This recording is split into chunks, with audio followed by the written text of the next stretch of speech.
It was a quiet Saturday morning in the small town of Maplewood. The sun was just beginning to rise, painting the sky with soft shades of orange and pink.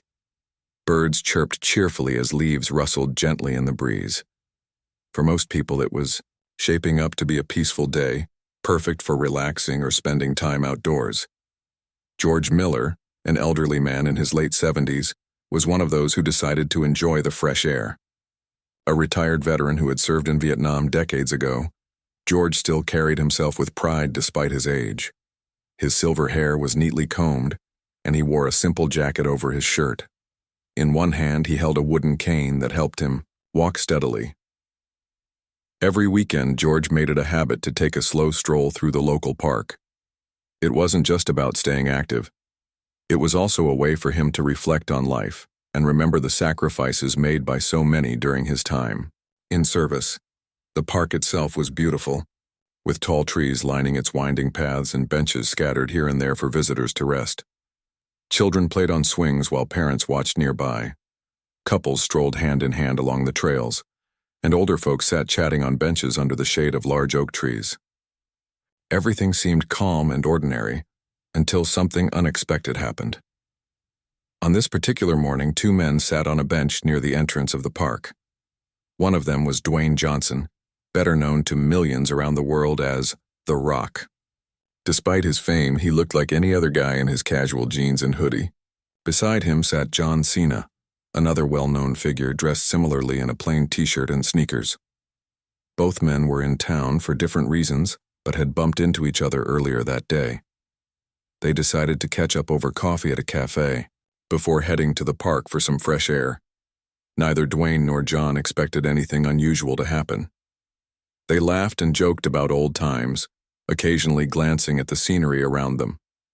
People walked past without paying much attention to the pair, though a few kids excitedly whispered to their parents when they recognized the celebrities. But Dwayne and John didn't mind.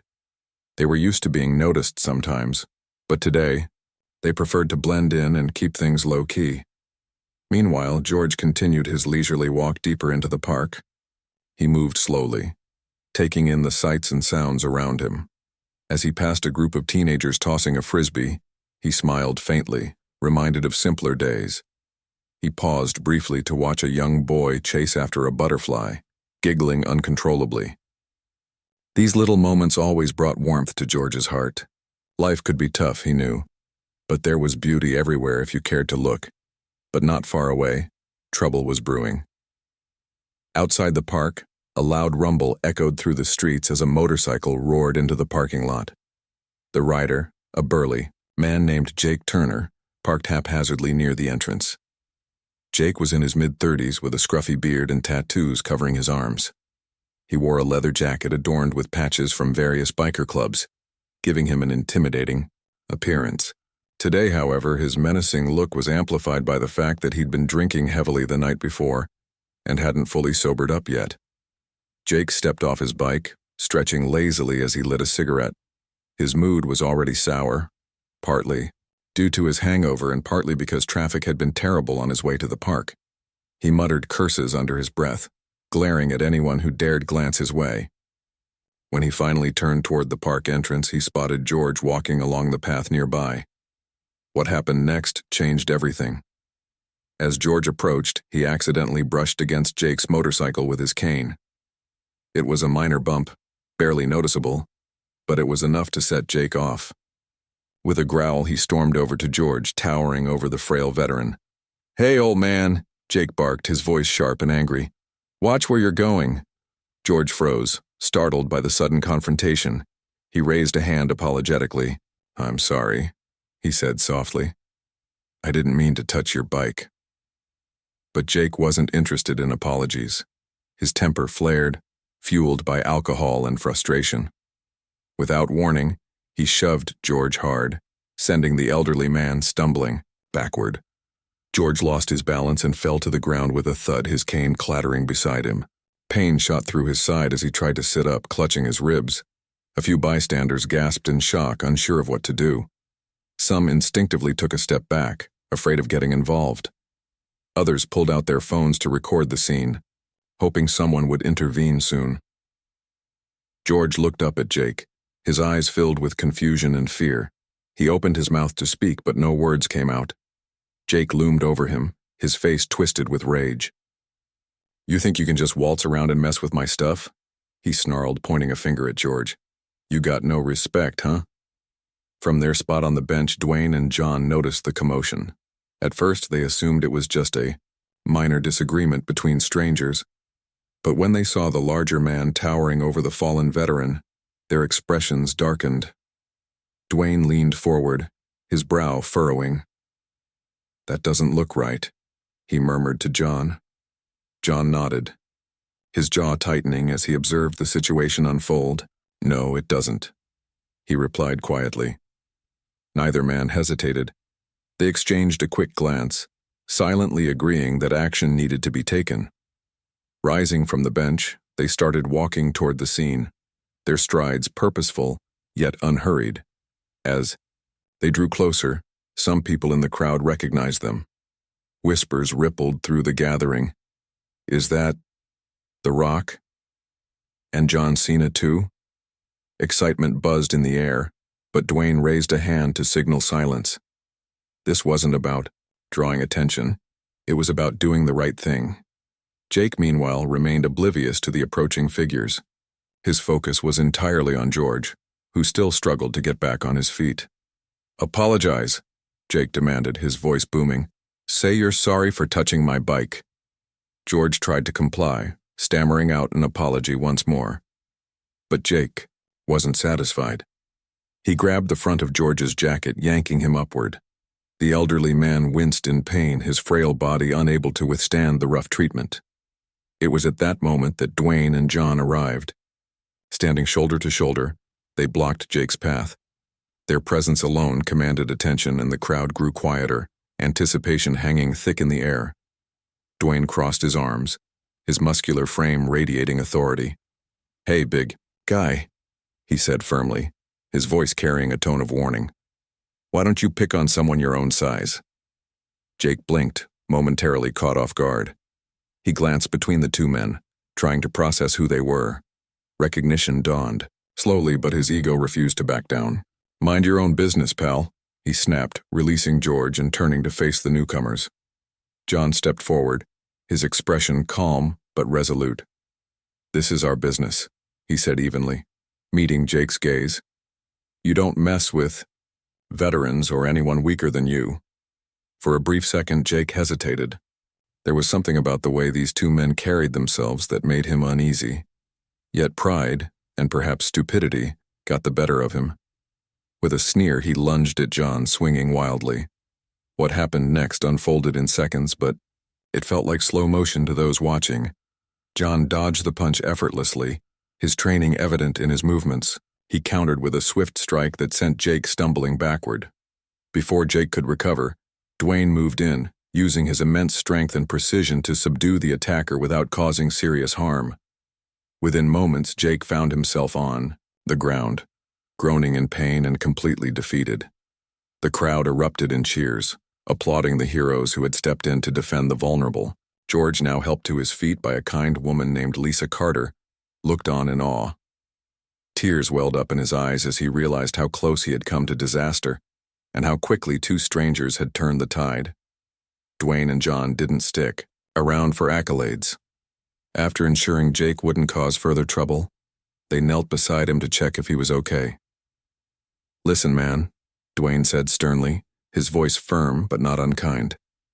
"You need to think twice before you act like this. Again.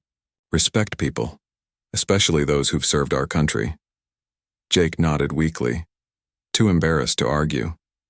When the police arrived shortly afterward, they took him away, citing public disturbance and assault charges. Meanwhile, George stood, surrounded by grateful onlookers overwhelmed by the events of the morning. Little did he know, this encounter would spark a chain reaction that would leave a lasting impact on everyone involved. Jake Turner lay sprawled on the ground, groaning in pain as the reality of what had just happened began to sink in. His pride was wounded almost as much as his body, and he couldn't bring himself to look up at the two men standing over him. Dwayne Johnson and John Cena didn't gloat or taunt him further. Instead, they remained calm and composed, their focus shifting to ensuring the situation was handled properly. Dwayne knelt down beside Jake, his imposing figure still commanding attention despite his measured tone. "Listen," he said firmly, but without malice. "We're not trying to make this worse for you, but you need to understand something. What you did here today? That's not okay. You don't treat people like that, especially someone like George." John stood nearby, keeping a watchful eye on Jake while addressing the growing crowd. "Everyone deserves respect," he added, his voice carrying across the park. "And if you see someone being treated unfairly, step in. Don't just stand by." His words resonated with many in the audience, some of whom nodded in agreement. Others clapped softly, moved by the display of courage and integrity. Meanwhile, George Miller leaned heavily on Lisa Carter, the kind woman who had rushed to help him after the attack. His hands trembled slightly as he adjusted his glasses, still trying to process everything that had unfolded. The adrenaline rush from the confrontation was wearing off, leaving behind a mix of emotions: relief, gratitude, and even a little disbelief. He looked at Dwayne and John, marveling at how quickly they had intervened when no one else seemed willing to act. Lisa gently guided George to a nearby bench, making sure he was comfortable before turning her attention back to the scene. "Are you all right?" she asked softly, her concern evident in her voice. George gave a weak nod, though his mind was racing. I think so," he replied hesitantly. "But I don't know what would have happened if those two hadn't been here." As word spread through the park about what had transpired, more people gathered around. Some were curious bystanders eager to catch a glimpse of the famous wrestlers, while others wanted to express their support for George. Among them was Emily Roberts, George's granddaughter, who had been jogging along the trail when she heard the commotion. She pushed through the crowd, her heart pounding with worry. "Grandpa!" Emily called out, rushing to his side. Her dark hair was tied back in a ponytail and her face flushed from running. When she saw the bruises forming on his arms and the way he winced as he shifted on the bench, tears welled up in her eyes. "What happened? Are you okay?" George reached out to pat her hand reassuringly. "I'm fine, sweetheart," he said, forcing a smile. "But it could have been a lot worse. These two gentlemen saved me." He gestured toward Dwayne and John, who were now speaking with the police officers who had arrived on the scene. Emily turned to look at the pair, her expression one of awe and gratitude. "That's the Rock and John Cena," she whispered, recognizing them instantly. "They're real-life heroes." The officers took statements from several witnesses, including George, Lisa, and a few others who had recorded parts of the altercation on their phones. They also spoke briefly with Dwayne and John, who reiterated that their actions were simply about doing the right thing. Neither man sought recognition or praise. They both emphasized that anyone should have done the same in their position. While the authorities dealt with Jake, who was handcuffed and led away to a waiting patrol car, Dwayne and John stayed close to George. They introduced themselves properly, shaking his hand and asking if there was anything else they could do to help. George shook his head, overwhelmed by their kindness. "You've already done more than enough," he told them sincerely. "Thank you doesn't feel like it's enough." Dwayne smiled warmly, his demeanor putting everyone at ease. "We're just glad we were here," he said humbly. "You served our country. You deserve to be treated with dignity and respect." John nodded in agreement. "If anything, we should be thanking you," he added, "for your service, your sacrifice. Everything." Their words touched George deeply. He had always believed in the goodness of people, even during the darkest times of his life, but moments like this reaffirmed that belief. It wasn't every day you encountered individuals who embodied such humility and strength, especially when faced with adversity. As the morning wore on, the crowd slowly dispersed, returning to their own lives. Many lingered for a while longer, chatting excitedly about the incident and sharing stories of how Dwayne and John had stepped up. Social media buzzed with updates, photos, and videos capturing the dramatic showdown.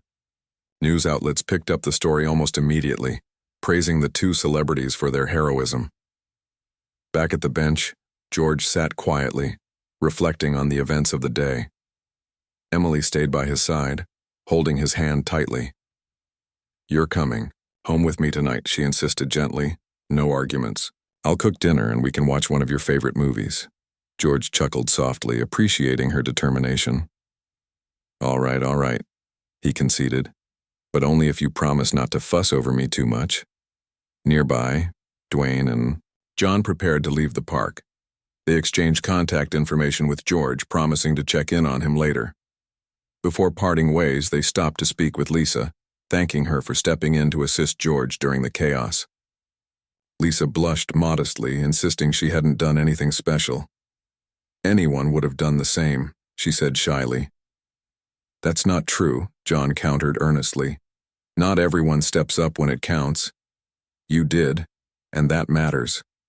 With that, the two men walked away, disappearing into the crowd.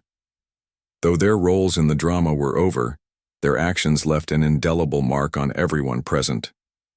For George, the experience served as a reminder of the resilience and compassion that still existed in the world. For Emily, it reinforced her admiration for her grandfather and inspired her to carry forward the values he had instilled in her. Later that evening, as the sun dipped below the horizon, George sat in his living room with Emily. A warm fire crackled in the hearth, casting flickering shadows on the walls. Despite the physical pain he felt from the earlier altercation, his spirit remained unbroken. He thought about Dwayne and John, wondering how often they used their influence to make a difference in the lives of strangers. "They're good men," George murmured aloud, breaking the silence. "Real heroes." Emily nodded, curling up on the couch beside him. "Yeah, they are," she agreed. "But so are you, Grandpa. Don't ever forget that." The rest of the night passed peacefully, filled with laughter and shared memories. Outside, the town of Maplewood settled into quiet reflection, its residents reminded of the importance of standing up for one another. And somewhere far away, Dwayne and John continued their respective journeys, unaware of the lasting impact they had made, not just on George, but on an entire community. The next few days passed quickly for George Miller, but the memory of that Saturday morning in the park stayed fresh in his mind. He couldn't stop thinking about how close he had come to being seriously hurt, and how two strangers had stepped in to protect him. It wasn't just their strength or fame that impressed him, it was the way they carried themselves with humility and kindness. They didn't act like celebrities or seek attention. Instead, they acted like ordinary people doing what they believed was right. George's granddaughter, Emily Roberts, noticed a change in him after the incident. Normally quiet and reserved, George seemed more reflective, almost as if he were processing something important. She often found him sitting by the window, staring out at the street below, lost in thought. One evening, while preparing dinner, she decided to ask him about it. "Grandpa," she began cautiously, "you've been really quiet lately. Is everything okay?" George turned to look at her, his eyes softening. "Oh, I'm fine, sweetheart," he said with a small smile. "Just thinking." "About what happened in the park," Emily guessed, setting a pot on the stove. He nodded slowly. "Yeah, about that." After a pause, he added, "It's funny, isn't it? You go through life expecting certain things, good days, bad days, but then something like this happens, and it makes you realize how much good there still is in the world." Emily leaned against the counter, listening intently. "Do you mean Dwayne and John? What they did for you?" "Not just them," George replied thoughtfully. "Everyone who stepped up, even the woman who helped me get back on my feet. And those two men, well, they reminded me of something important." "What's that?" Emily asked curiously. "That no matter how old you are, or how famous or not you are, we all have a responsibility to stand up for each other. That's what being human is about." Emily smiled, touched by his words. "I think they felt the same way, Grandpa. From what I saw, they weren't trying to be heroes. They were just doing what anyone should have done." George nodded again, his expression thoughtful. "Exactly. But here's the thing, they didn't hesitate. Not for a second. And that's rare these days. Meanwhile, Jake Turner sat in a holding cell at the local police station, nursing a bruised ego along with his injuries. The events of that morning replayed over and over in his head, each time filling him with anger and shame. He hadn't expected to end up in trouble when he went to the park that day. All he'd wanted was some fresh air and maybe a chance to show off his bike. But now, thanks to his temper, he faced charges of public disturbance and assault. Jake wasn't used to feeling regret. For years, he had prided himself on being tough, someone others feared rather than respected. Yet as he sat alone in the cold, sterile room, he couldn't shake the image of the elderly man he had attacked, or the two men who had taken him down so easily. Their faces haunted him, not because of their strength, but because of the disappointment in their eyes when they looked at him. When the officer came to escort him to an interview room, Jake kept his head down, avoiding eye contact. Inside, a counselor named Maria Lopez waited for him. She was part of a program designed to help first-time offenders avoid jail time by addressing the root causes of their behavior. Jake had agreed to meet with her reluctantly, figuring it was better than sitting in a cell. "Hi, Jake," Maria said warmly, gesturing for him to sit across from her. "Thanks for meeting with me today. How are you holding up?" Jake shrugged, avoiding her gaze. "Fine, I guess." Maria nodded understandingly. "Look, I know this isn't easy for you, but I want you to know that everyone makes mistakes. What matters is what you do next." Jake frowned, unsure of where she was going with this. "What do you mean?" "I mean," Maria explained patiently, "that actions have consequences. Yours landed you here today. But this can also be an opportunity, a chance to learn and grow. Do you understand?" Jake hesitated before nodding slightly. "I guess so." "Good. Now tell me, what made you react the way you did in the park?" For a moment, Jake didn't answer. Then slowly he began to speak. At first, his words were defensive, blaming George for bumping into his bike and claiming he hadn't meant to hurt anyone. But as Maria listened without judgment, encouraging him to dig deeper, Jake started to open up. He admitted he'd been drinking heavily the night before and woke up in a foul mood. He talked about feeling frustrated with life and taking it out on others. By the end of the session, tears welled up in his eyes as he realized how reckless and selfish his actions had been. "You're not a bad person, Jake," Maria assured him gently. "But you need to take responsibility for your choices. And you need to find healthier ways to deal with your emotions. That's where we can help." Jake wiped his face with the back of his hand, embarrassed but also relieved. For the first time in a long time, he felt like someone truly cared about helping him, not punishing him. Back in Maplewood, news of the incident continued to spread. Social media lit up with posts praising Dwayne Johnson and John Cena for their bravery. Local newspapers ran stories about the event, highlighting the importance of standing up against bullying and supporting veterans.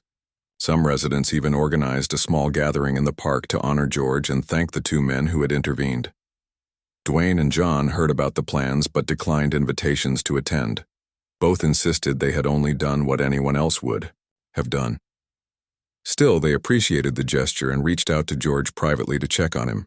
They invited him to lunch later that week, wanting to make sure he was recovering well. On the day of the meeting, George arrived at the restaurant, accompanied by Emily. Dwayne and John greeted them warmly, pulling out chairs and making sure everyone felt comfortable. Over burgers and fries, they shared stories and laughed together, finding common ground despite their different backgrounds. At one point, George raised his glass in a toast. "To kindness," he said simply, his voice steady yet filled with emotion. "And to standing up for what's right."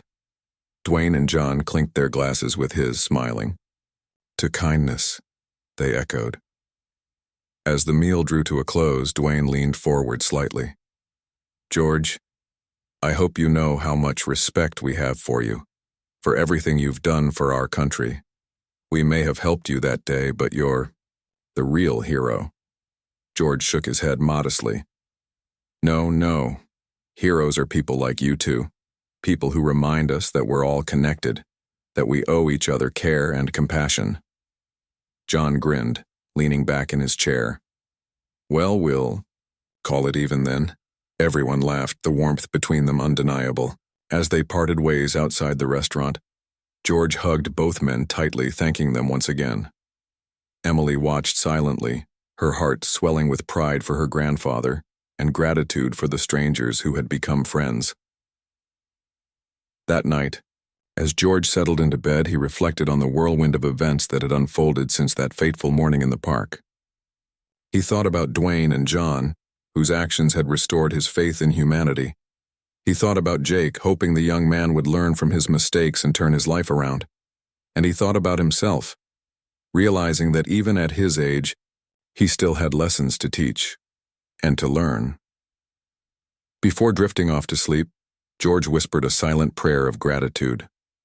Life could be unpredictable, he knew, but moments like these reminded him of its beauty and its potential for goodness. The days following the incident in the park brought a mix of emotions for everyone involved. For George Miller, life slowly returned to its usual rhythm, though he couldn't shake the sense that something profound had shifted within him.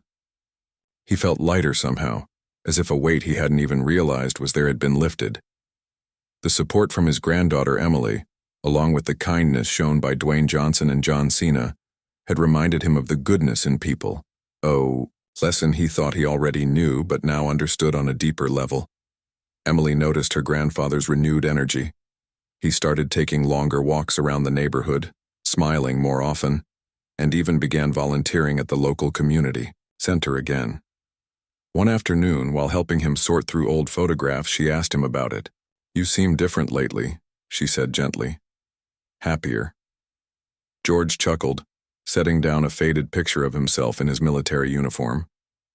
"Maybe I am," he admitted. "I guess seeing how people can come together, it gives you hope, you know?" Emily nodded, brushing a strand of hair behind her ear. "I think what happened in the park made a lot of people feel hopeful, not just because of what Dwayne and John did, but because they reminded us all to look out for each other." "That's exactly it," George replied, his voice warm. "It's easy to forget sometimes, especially when life gets hard. But we're stronger when we stand together." Across town, Jake Turner sat in a small classroom at the community center, attending his first anger management session. The room was filled with mismatched chairs and tables, and posters about healthy communication lined the walls. About 10 other participants sat quietly, some looking nervous, others resigned. Jake kept his head down, avoiding eye contact with anyone, still uncomfortable with the idea of opening up to strangers. The facilitator, a calm woman named Karen Bennett, introduced herself and explained the purpose of the program. "This isn't about judgment," she said kindly. "It's about learning tools to handle your emotions better so you can make positive changes in your life." Jake listened silently, unsure of what to expect. When it came time for introductions, he hesitated before speaking. "My name's Jake," he mumbled. "I messed up. Attacked an old man because I lost my temper. Got arrested for it." Karen nodded encouragingly. "Thank you for sharing, Jake. That takes courage. Now, let's talk about why it happened and how we can work toward preventing it in the future." As the session progressed, Jake found himself listening intently. The stories shared by others resonated with him, tales of frustration boiling over into violence, of regret and shame afterward. For the first time, he realized he wasn't alone in his struggles. By the end of the meeting, he felt a flicker of hope. Maybe, just maybe, he could change.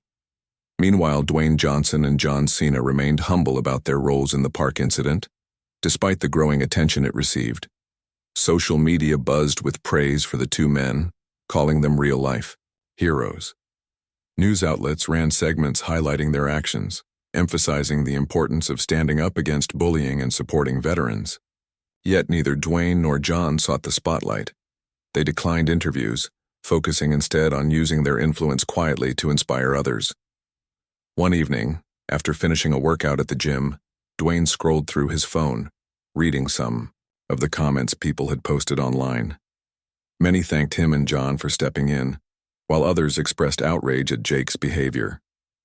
A few messages stood out to him, those from veterans like George, who wrote heartfelt notes of gratitude not just for their intervention, but for reminding them that their sacrifices were valued.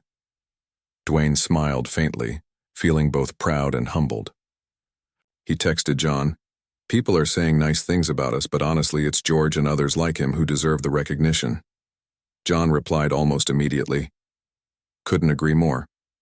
Still, maybe this will inspire someone else to step up next time." That conversation stayed with Dwayne as he prepared for bed. He thought about George's quiet strength and resilience, qualities he admired deeply. He also thought about Jake, wondering whether the young man would take advantage of the second chance he'd been given. Life wasn't perfect, but moments like these showed that even in darkness, light could shine through. A week later, the town of Maplewood held a small ceremony to honor veterans like George. It wasn't directly related to the park incident, but many residents connected the two events, seeing it as an opportunity to celebrate courage and compassion. The event took place in the same park where everything had happened, drawing a modest crowd of families, friends, and local leaders. George attended, accompanied by Emily. As they walked along the familiar paths, he pointed out the spot where Jake had confronted him. "Right over there," he said softly. "Feels strange, doesn't it? How one moment can change so much." Emily squeezed his hand reassuringly. "For the better, though," she reminded him. "You're proof of that." When the ceremony began, a local official gave a speech honoring veterans and thanking them for their service. Then, to everyone's surprise, Dwayne and John appeared on stage. Both men wore simple clothes, blending in with the crowd until they stepped forward. Applause erupted, echoing through the park. Dwayne took the microphone first, his deep voice carrying across the gathering. "We didn't plan to speak today," he admitted with a grin, "but we wanted to be here, to say thank you to people like George. Veterans give so much for our freedom, and it's on all of us to show our appreciation every single day." John followed, his tone earnest. "And another thing, we need to look out for each other. Whether it's standing up to bullies or lending a hand to someone in need, we're stronger together. That's what community is all about." Their words struck a chord with the audience, many of whom nodded in agreement. Afterward, several veterans approached the stage to shake hands with Dwayne and John, including George. Tears glistened in his eyes as he embraced them. "You've done more than you'll ever know," he told them sincerely. Later, as the sun dipped below the horizon, casting golden light over the park, George sat on a bench with Emily. The air was cool, and the sound of laughter filled the space around them. "Do you think Jake will turn things around?" Emily asked thoughtfully. George sighed, leaning back against the bench. "I hope so. Everyone deserves a chance to do better, even him." Emily smiled, resting her head on his shoulder. "You're amazing, Grandpa. You always see the best in people." He chuckled softly. "Not always, but I try. And sometimes, trying is enough." Back at the community center, Jake attended another anger management session. This time he spoke up more willingly, sharing his progress and admitting his mistakes. His classmates listened without judgment, offering encouragement and advice. Slowly but surely, Jake began to believe in the possibility of change. Not just for himself, but for anyone willing to take the first step. As the weeks passed, the ripple effects of that morning in the park continued to spread. George inspired others to volunteer and connect with veterans. Dwayne and John sparked conversations about kindness and accountability. And Jake, though still early in his journey, started to rebuild his life, one small decision at a time. In the end, the story wasn't just about a biker, a veteran, or two celebrities. It was about humanity, the capacity to hurt, to heal, and to grow. And in Maplewood, that lesson lingered long after the headlines faded. The weeks following the park incident brought subtle but meaningful changes to the lives of everyone involved. For George Miller, the newfound sense of purpose he felt was undeniable. He began spending more time at the community center, sharing stories with younger generations, and helping organize events for veterans. His quiet strength and wisdom resonated with those who met him, inspiring them to think about gratitude, resilience, and service in new ways. Emily Roberts noticed her grandfather's transformation with pride. She often joined him at the center, assisting with tasks or simply listening as he spoke to others. One afternoon, while setting up chairs for a storytelling session, she asked him a question that had been on her mind.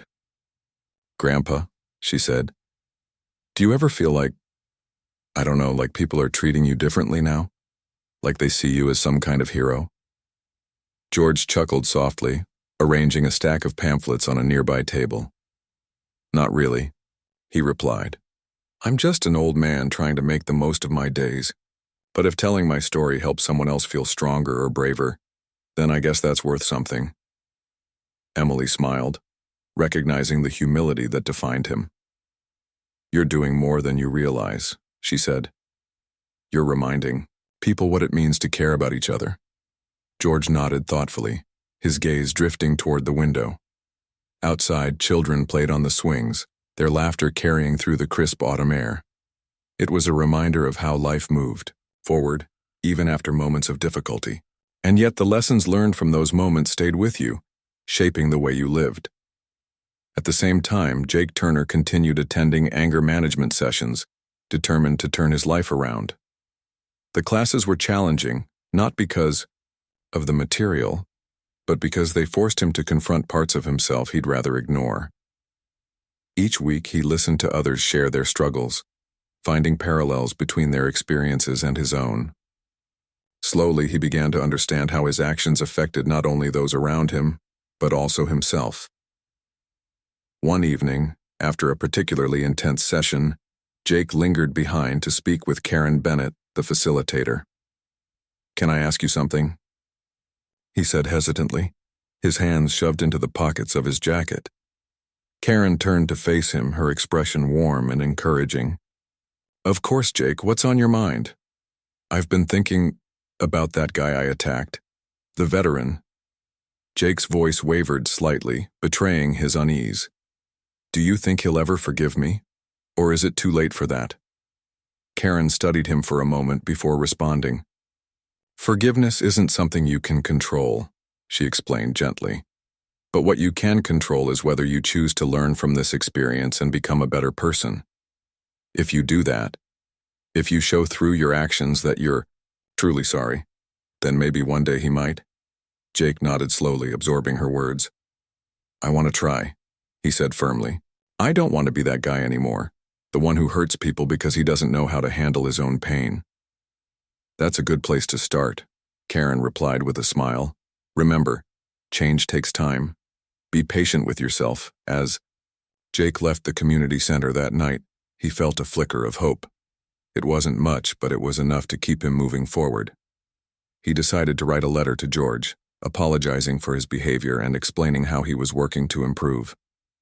Though he doubted the elderly man would respond, the act of writing it felt like a step in the right direction. Meanwhile, Dwayne Johnson and John Cena remained committed to using their platform for good. While they avoided public appearances related to the park incident, they quietly supported initiatives aimed at helping veterans and promoting kindness in communities.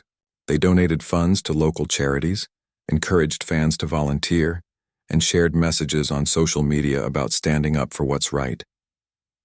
One morning over coffee, Dwayne reflected on the impact of their actions. "It's funny," he said, to John, stirring sugar into his cup. "We didn't think twice about stepping in that day, just did what felt right. But now, seeing how it's touched so many people, it makes you realize how powerful small acts of kindness can be." John nodded, leaning back in his chair. "Yeah, and it's not about us, it's about the message. If we can inspire even one person to stand up for someone else, then it's worth it." Their conversation shifted to Jake, whom they hadn't heard from since the incident. "I wonder how he's doing," Dwayne mused aloud. "Do you think he's changed?" John shrugged. "Hard to say. People are complicated, but I hope so.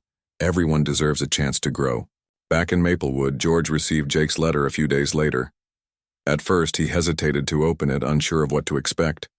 When he finally read the words inside, he felt a mix of emotions: surprise, sadness, and ultimately, compassion. Jake's apology was raw and honest, detailing his regret and his efforts to seek help.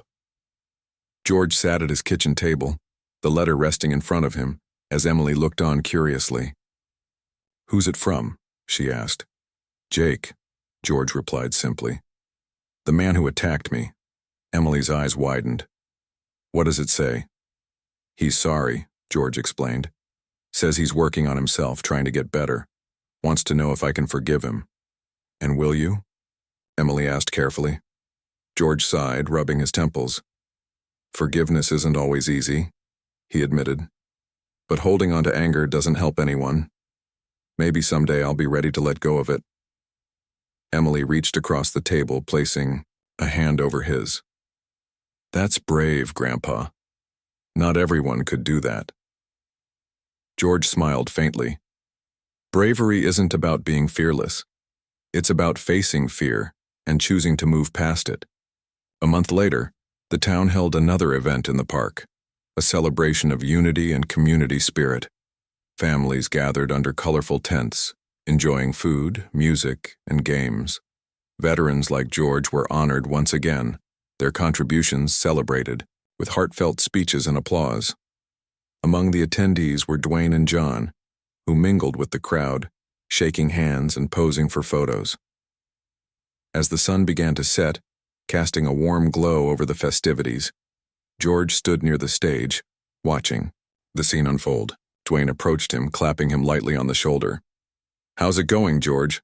he asked with a grin. "Couldn't be better," George replied, returning the smile. "This is exactly what we need, people coming together." John joined them, nodding in agreement. "It's amazing how one moment can bring everyone closer." George glanced at the two men, his expression thoughtful. "You know, I never thanked you properly for what you did that day. You didn't have to step in, but you did, and it meant more than I can say." Dwayne waved off the praise. "We just did what anyone should have done." "Maybe," George said, his voice steady. "But not everyone would have, that's why it matters." The three men stood in silence for a moment, taking in the lively atmosphere around them. Children chased bubbles across the grass, couples danced to the music, and laughter filled the air.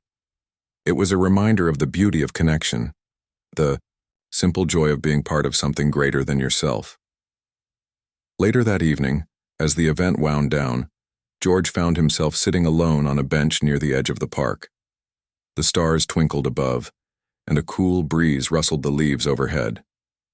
He thought about everything that had happened since that fateful morning, the challenges, the lessons, the unexpected friendships. Life was unpredictable, he realized, but it was also full of opportunities to learn, grow, and give back. Emily joined him a few minutes later, wrapping a blanket around his shoulders. "Penny for your thoughts?" she teased gently. George chuckled, patting her hand. "Just thinking about how far we've come," he said, "and how much farther we still have to go." Emily smiled, leaning against him. "Well, wherever we're headed, we'll figure it out, together." In the weeks that followed, Jake continued making progress in his journey toward self-improvement. He found a job at a local garage where his co-workers welcomed him warmly. He started volunteering at the community center, assisting with projects and connecting with others who understood his struggles. Though he knew he had a long road ahead, he felt hopeful for the first time in years. One day, as he walked through the park, he spotted George sitting on a bench, feeding breadcrumbs to pigeons. Jake hesitated, unsure of whether to approach him. Finally, gathering his courage, he stepped forward. "Mr. Miller," he said tentatively. George looked up, his expression calm but curious. "Yes?" "It's me," Jake said, his voice trembling slightly. "Jake, I wanted to thank you for reading my letter and for giving me a chance." George studied him for a moment before nodding. "Everyone deserves a second chance, Jake, including you." Tears welled up in Jake's eyes as he lowered his head. Thank you, he whispered. I won't waste it. As Jake walked away, George watched him go, feeling a sense of peace. Forgiveness wasn't easy, but it was necessary. For healing, for growth, for moving forward. And in that moment, surrounded by the beauty of the park and the promise of tomorrow, George knew that life, despite its challenges, was worth every step. The months that followed brought a quiet transformation to the town of Maplewood. The ripple effects of the park incident continued to spread, touching lives in ways both big and small. For George Miller, the experience had become a turning point. Not just for himself, but for those around him. His renewed sense of purpose inspired others to take action, whether it was volunteering at the community center, reaching out to veterans, or simply being kinder to strangers. One crisp morning, as George strolled through the park with his cane, he noticed how much livelier the space felt. Families gathered on blankets, sharing picnics under the golden sunlight. Children laughed as they chased each other around the playground, their energy infectious. Even the birds seemed to chirp louder, as if celebrating the beauty of connection and community. George paused by a bench, watching the scene unfold with a contented smile. Emily Roberts walked beside him, her camera slung over her shoulder. She had recently started documenting moments like these, simple yet meaningful snapshots of life in Maplewood. You know, she said, pointing her lens at a group of kids feeding ducks by the pond, I think this place has changed since that day. George nodded thoughtfully. It has, or maybe we've changed how we see it. You're probably right, Emily agreed, snapping a photo. But I think you've got something to do with that, Grandpa. People look up to you now. They want to be better because of what you represent. George chuckled softly, waving off the compliment. I'm no different than I was before, just trying to make a difference where I can. That's exactly why they admire you, Emily replied, lowering her camera. Because you remind them that even the smallest actions matter. Across town, Jake Turner woke up early, determined to start his day with intention. Over the past few months, he had worked hard to rebuild his life one step at a time. His job at the garage kept him busy, and the friendships he'd formed at the community center gave him a sense of belonging he'd never experienced before. Though he still struggled with moments of doubt, he reminded himself daily of the progress he'd made and the people who believed in him. That morning, Jake volunteered to help organize a cleanup event at the park. Armed with gloves and trash bags, he joined a group of neighbors picking up litter along the trails. As he bent to retrieve a discarded soda can, he spotted George walking nearby, accompanied by Emily. Their paths crossed briefly, and Jake offered a shy wave. To his surprise, George smiled warmly and returned the gesture. Later, during a break, Jake sat on a bench, sipping water and reflecting on the encounter. A young boy approached him, holding out a piece of paper. Here, the child said cheerfully. I drew this for you. Jake unfolded the paper to reveal a colorful picture of the park, complete with trees, flowers, and stick figures holding hands. At the bottom, scrawled in crayon, were the words, "Thank you for helping." For a moment, Jake was speechless. Then, blinking back tears, he ruffled the boy's hair. Thanks, buddy, he said gruffly. This means a lot. As the boy ran off to rejoin his friends, Jake stared at the drawing, feeling a surge of gratitude. He realized that redemption wasn't about grand gestures or dramatic transformations. It was about the little things. Moments like this one reminded him why he kept pushing forward, even when the road felt long. Meanwhile, Dwayne Johnson and John Cena remained committed to using their influence for good.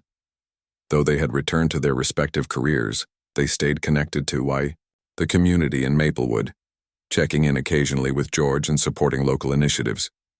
They also encouraged their fans worldwide to embrace kindness and accountability, sharing stories and messages that resonated deeply.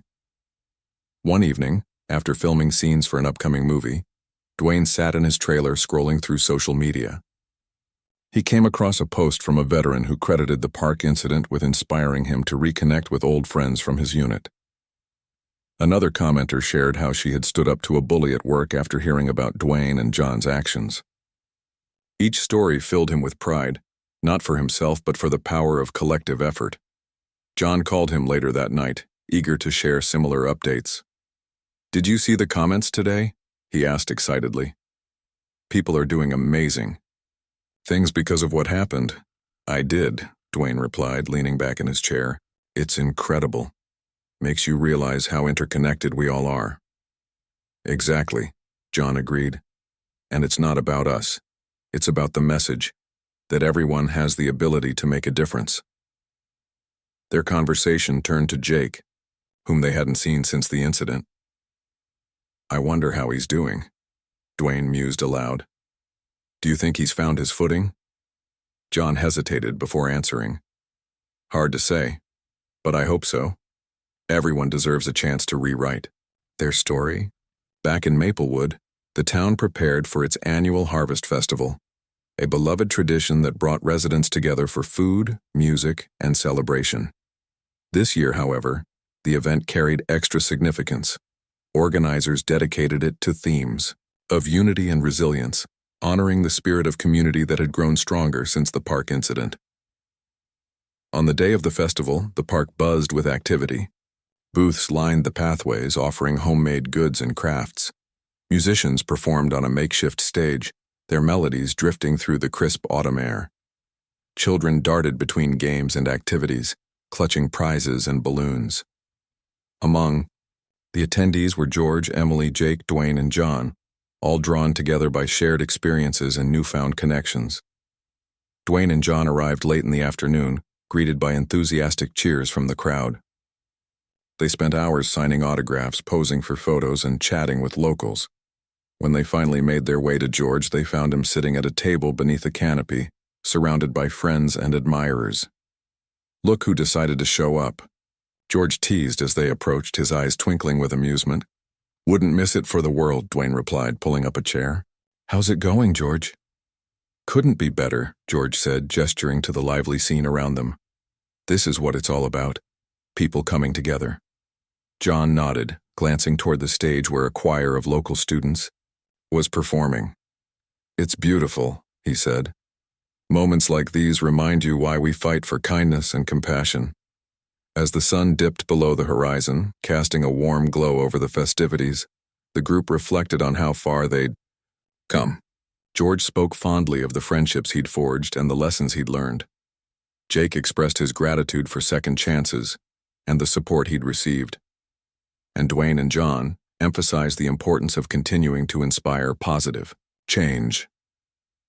Before leaving, Jake approached George one last time. "I just wanted to say, thank you again," he said earnestly. "For everything." George extended his hand, shaking Jake's firmly. "We're all works in progress, Jake. Keep going, you'll get there." Tears welled up in Jake's eyes as he nodded. "I will." In the weeks that followed, life in Maplewood settled into a rhythm of normalcy, but with a deeper sense of purpose. George continued volunteering at the community center, mentoring younger generations and advocating for veterans' rights. Emily published a photo essay capturing the town's journey, highlighting stories of courage and connection. Jake thrived in his new role at the garage, earning the trust and respect of his coworkers. And Dwayne and John remained steadfast in their mission to spread kindness, knowing that even the smallest acts could spark monumental change. One evening, as George sat on his porch watching the stars, he thought about everything that had transpired. The attack in the park, the intervention by two unlikely heroes, the forgiveness extended to a troubled soul. It all seemed like pieces of a puzzle fitting perfectly into place. Life wasn't perfect, he knew, but it was rich with opportunities to learn, grow, and give back. Emily joined him, handing him a cup of tea. "Thinking about everything?" she asked knowingly. George took a sip, nodding slowly. "Yeah, about how far we've come, and how much farther we still have to go." Emily smiled, settling into the chair beside him. "Well, wherever we're headed, we'll figure it out. Together." As the night deepened, the sound of crickets filled the air, blending with the distant hum of laughter from neighboring homes. In that moment, surrounded by love and possibility, George felt a profound sense of peace. Redemption, forgiveness, and hope weren't destinations. They were journeys. And in Maplewood, those journeys intertwined, creating a tapestry of humanity that would endure for years to come.